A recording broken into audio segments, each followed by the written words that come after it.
motivate na kidogo chenye walikuwa nacho. Kufika nyumbani unaona like ukimwambia mom I had this marks and nimeambiwa na try did well, mama kuzeza sawa.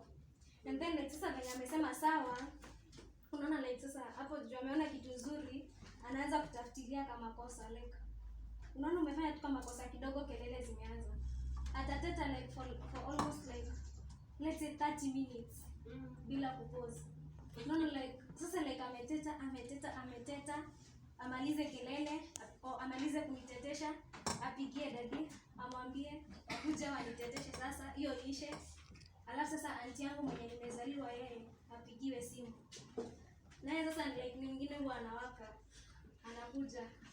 Mukiri this, mukiri that. Mukiri this, mukiri that. Kiendelee sasa. So like unaona kwa siku nzima nimeteteshwa hadi sikai na amani. Naambiwa hakuna kutoka nje.